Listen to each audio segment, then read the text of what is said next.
Hey, what's up guys? My name is Ryan, and in this video we're going to be going over the 2023 14-inch MacBook Pro. I'm going to be going over a detailed review of this laptop, and hopefully you get a little more educated on this laptop and it helps you come to your next purchasing decision. But stick around to the end because I'm going to talk about how this laptop improved my workflow and maybe how it can improve your workflow. So stick around and we'll get into the review. Alright, so the MacBook Pro we're looking at is the 2023 14-inch MacBook Pro, and this is the M2 Pro variant, and this one is the one that retails for $24.99, but I was able to get this for $22.99. So this is the one that comes with the M2 Pro 12-core CPU, 19-core GPU, and the 16-core neural engine, and this comes with 1 terabyte of storage and 16 gigabytes of unified memory. If you guys are interested in picking this up, I believe the best discount I found was on Amazon for about 10% off, and that'll put you at around $22.49 for the same configuration. So go ahead and check that link out. I'll leave it in the description. Go ahead and check it out after the video so you can learn more about the laptop before you go ahead and decide that you want to buy it. The laptop does come with a 96-watt power adapter in the box, and you also get a USB-C to MagSafe cable, and you also get some stickers if you want to stick some stickers on your laptop. So the laptop comes with a beautiful aluminum finish. You can get it in either space gray or silver.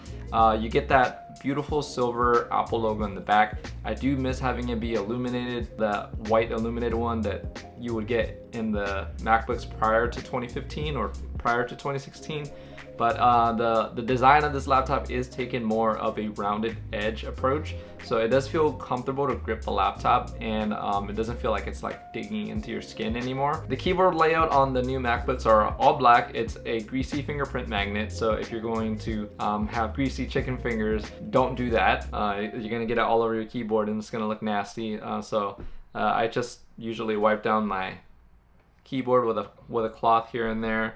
No, this is not the $20, $50 Apple cloth, however much it is, but the speakers are located on the side of the keyboard, and you also get a glass trackpad on the bottom, and I feel like it's just the right size, and you got a 14.2-inch display with a fake Face ID cutout, and it's kind of misleading when you first turn on the laptop. It kind of makes you think like, hey, there's Face ID on this thing, but then when you finally set this thing up, it's like, oh, it's only Touch ID, and the cutout is only to match the design language of the iPhones that have the Face ID cutout. But the funny thing is, the new iPhones, the iPhone 14 Pros, they have the pill cutout. So you would expect that Apple would have launched MacBooks that have the pill cutout instead of, you know, the little rectangle cutout, and that they would incorporate some kind of like dynamic island into their MacBooks.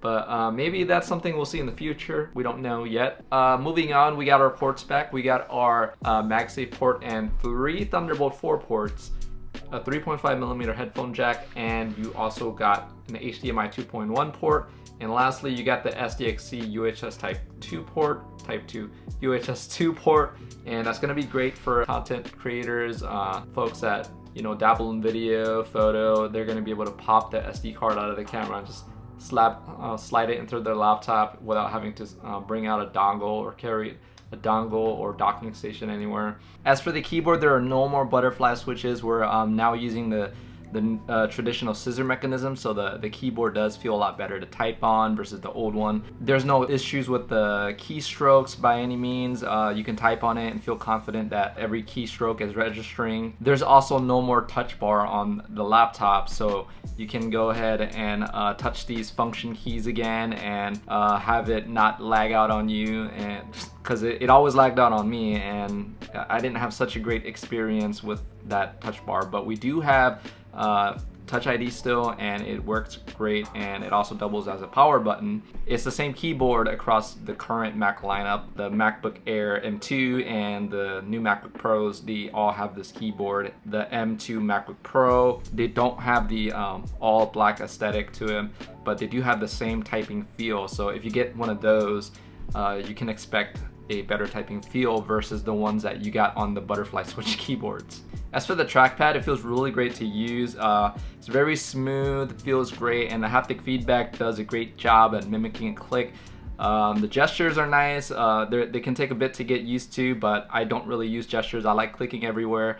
and I almost exclusively use the trackpad when I'm video editing or using Photoshop or Pixelmator Pro. For the display, we're rocking a 14.2 inch 3023 by 1964 liquid retina XDR display. So this is a very beautiful display to look at. It comes with a P3 wide color gamut, so you're gonna get a lot of colors, a wide range of colors, saturation and vibrance to work with, especially if you're a pro user that would use this laptop in your line of work, like photo, video. You need a wide range of colors so that you can make sure that the content that you're editing is how you intended it for it to be. But it's great for content makers, and the SDR content can get up to 500 nits. XDR, extreme dynamic range, can full screen, it can go up to 1000 nits, and with HDR content you can go up to 1600 nits, which is very bright. And the screen also comes with ProMotion, also known as variable refresh rate, of up to 120 hertz. In demanding situations, the refresh rate will go up to 120 hertz. If it's not so demanding, it will go down and just chill at a lower refresh rate to conserve battery. As for the display out, let's go over two different configurations. So you can do one display at up to 6K 60 Hertz over Thunderbolt, or one display at 8K at 60 Hertz, or you can do 4K 240 Hertz over the HDMI 2.1 cable. So for the dual display configuration, you're going to be able to do two displays at 6K 60 Hertz over Thunderbolt, or one display up to 6K at 60 Hertz over Thunderbolt, and your second display is going to be 4K 144 Hertz over HDMI 2.1. Alright guys, so you are watching video footage through the 1080p camera on the MacBook. So this is how it looks, and this is also how it sounds. And I think they both sound great, and if you're gonna be using this laptop for like Zoom calls, Microsoft Teams meetings, it would not disappoint at all. Or even FaceTime, people are gonna be like, hey, why does your video look so much better than mine? I get that all the time. It's like when I upgraded to this laptop, they were like, wow, your FaceTime looks so much better. And it's a funny reaction to get when you FaceTime people using this laptop. As for the speakers don't disappoint. They sound really good. They get really loud. They sound beefy. They have a lot of oomph to it, and it's a very rich sound coming from the laptop. And it can get very loud, but I haven't heard any like cracking coming from the speakers yet. But I'm not an audiophile, but I do think that the speakers coming from this laptop sounds way better than it does coming from like a Razer Blade 14. But let me go ahead and show you guys an audio sample real quick.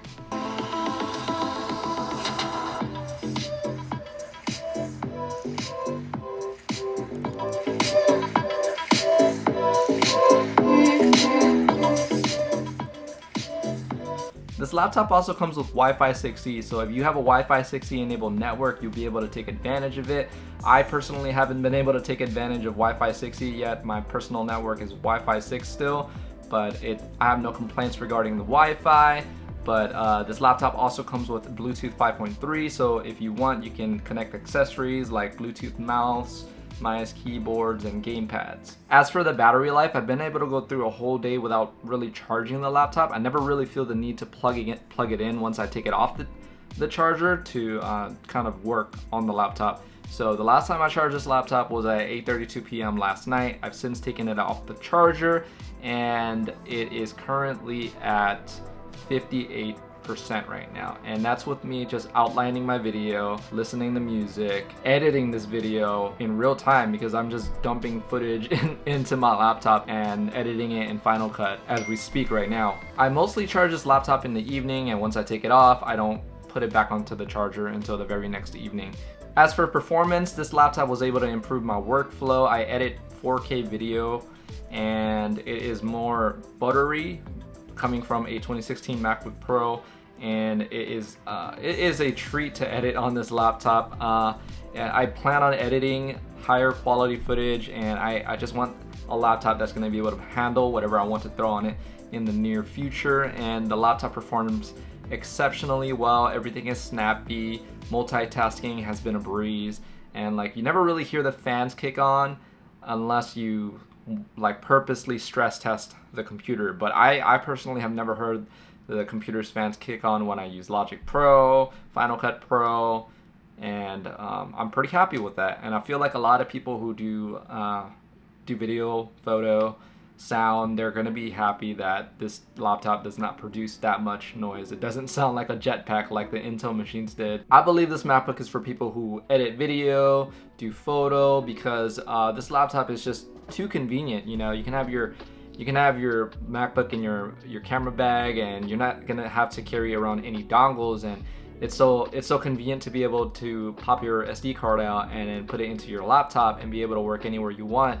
and not have to worry about overheating or thermal throttling or charging this laptop all the time. You can forget your adapter at home, charging adapter at home, and be able to work on this laptop during the day. I mean, coming from a full charge, I'm pretty sure like you'll get some usage out of it coming off of a half charge, but this laptop is for those people. You know, I'm those people, because I do use this laptop to edit 4K video, and I do want to go beyond that one of these days. And having the I/O ports is just a huge convenience factor when I'm out and about and I need to transfer footage, and I'm not gonna have to worry about any thermal throttling, no jetpack sound, especially, you know, when I go into a meeting or go and present, I don't have to fumble for dongles, and that's really great. You can just plug your projector into the laptop via the HDMI 2.1 port, and you're good to go. And I just wanted a solid machine for the next 3 to 4 years. You know, like whenever I buy machines, or whenever I buy MacBooks, I want to buy something that is good and I know is gonna last me the next 3 to 4 years. My 2016 MacBook lasted me a long time, and it was a lot of shortcomings with it, so I dealt with a lot of shortcomings for many years before I decided to upgrade to one of these things. If you guys are interested in the 14-inch MacBook Pro, I went ahead and found the best discounts, and I've left the link to those retailers down in the comments section below. I believe on Amazon it's currently 150 bucks off right now. I may be wrong, but go ahead and click the link and go check that out. And if you guys have any questions regarding the 14-inch MacBook Pro, go ahead and leave it down in the comment section below. I will get back to you guys as soon as possible, and be sure to subscribe and hit the like button. Be sure to subscribe and hit the bell button so you can get my regular uploads. I mean, I hope they're going to be regular uploads, but I will see you in the next video.